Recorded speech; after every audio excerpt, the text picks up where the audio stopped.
Have you ever bought something you didn't need, only to regret it later? What if I told you your brain might be playing tricks on you? Whether you're looking to save more or just understand why you can't seem to stick to a budget, these insights will help you make smarter money choices. In today's video, we'll top 8 money psychology tricks that affect your spending. These psychological biases often work behind the scenes, affecting how we manage money without us even realizing it. By understanding these tricks, you'll be better equipped to take control of your spending habits and make decisions that align with your financial goals. Let's get started. 1. Present bias, instant gratification. We've all felt it. The urge to spend money right now, even when we know we should be saving for the future. That's present bias in action. Our brains prioritize instant gratification over long-term benefits, making it hard to resist the temptation of today's purchases. But the problem is that this often leads to regret, as the joy of spending fades quickly while the financial consequences linger. This bias is particularly strong when it comes to small, impulsive purchases that give us an immediate dopamine hit. We might convince ourselves that we deserve it right now, but in reality, we're sabotaging our future selves. Over time, this habit can lead to serious financial setbacks. How to fight this? Practice delayed gratification by setting clear goals for your savings.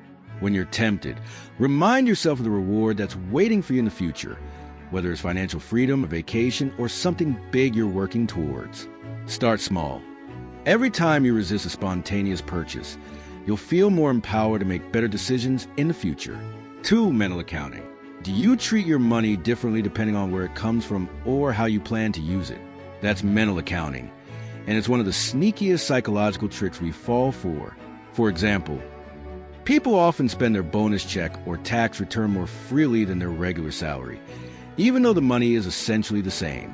This leads to wasteful spending, as we treat different pots of money as if they have different values. The problem with mental accounting is that it separates money into mental buckets that don't exist in reality. It encourages us to be loose with certain funds while sticking to strict budgets for others, creating an imbalance in our financial planning. How to tackle this? The next time you receive extra income, like a bonus, challenge yourself to treat it the same way as your regular paycheck. Instead of splurging on unnecessary items, allocate it to your savings or investments.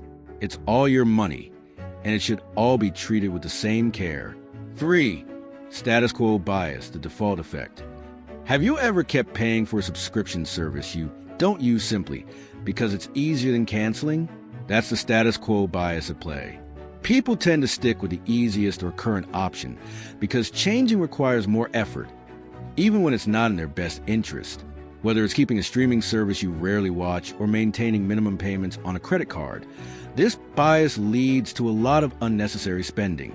Status quo bias can make us overlook recurring costs like memberships and subscriptions, as automated payments go unnoticed. Over time, these small, forgotten charges can accumulate. To overcome this, review your regular payments, cancel unused services, and redirect that money towards savings or investments. This simple step helps reduce wasteful spending and take control of your finances. 4. The overconfidence effect. How often have you thought to yourself, I've got this, budgeting will be easy, only to end up overspending anyway? This is the overconfidence effect in action. When it comes to managing money, we tend to overestimate our ability to stick to budgets or pay off debt. This optimism bias leads us to think that controlling our spending will be easier than it really is, which often results in overspending. This effect is most dangerous because it distorts our view of our own financial habits. We set unrealistic expectations, believing that we'll have no problem sticking to a strict budget or paying off our credit card bills. However, our behavior often doesn't align with our overly optimistic views, which leads to unexpected expenses and a lack of savings. How to deal with overconfidence? Be realistic about your goals. Start small and work toward them gradually, setting up automatic savings or budgeting systems that help keep you on track. Don't leave your finances to chance. Build in a buffer for the unexpected, and always account for potential setbacks in your financial planning. 5. Man in the car paradox, social signaling. Why do we spend so much on luxury items like expensive cars, clothes, or accessories when most of the admiration goes to the item itself? Not us, This is a man in the car paradox. People often spend money to gain respect or admiration, but in reality, others are only focused on the item, not the person. For instance, when you buy a luxury car, it's the car that gets the attention, not you. Most people imagine themselves owning the car, not the person driving it. This paradox happens because we use luxury items to signal status. We think owning high-end items will earn us respect, but people usually focus on the object, not the owner. To avoid this trap, ask yourself if you truly need the item or if you're just trying to impress others. Focus on buying things that add real value to your life, not just for social status. 6. Pain of paying mitigation. Do you feel less guilty about spending when you use a credit card instead of cash? That's the pain of paying mitigation. Digital payments, like swiping a card or using a phone app, minimize the emotional pain of parting with money. When we pay with cash, we physically feel the loss, but with digital payments, it's almost as if the money disappears without a trace. The problem is that digital payments reduce our awareness of spending. Studies show people tend to overspend because they don't feel the sting of handing over physical cash. To counter this, try using cash for non-essential purchases to stay mindful of your spending. If cash isn't convenient, consider using a prepaid card to limit your spending. 7. Anchoring. Ever been told an item is on sale for $50 off, only to later realize that the original price was inflated? That's anchoring. We tend to rely too heavily on the first piece of information we receive, such as an original price, when making purchase decisions. Even if the sale price is still too high, the original price serves as a mental anchor, making the discount seem like a great deal. This psychological trick is used by retailers to make you think you're getting a bargain when, in reality, you're not. The original price becomes a reference point, and we judge the discount based on that, not on the actual value of the product. To avoid being influenced by anchoring, always compare prices before making a purchase. Research the product's actual value and see if the discount is genuinely worth it.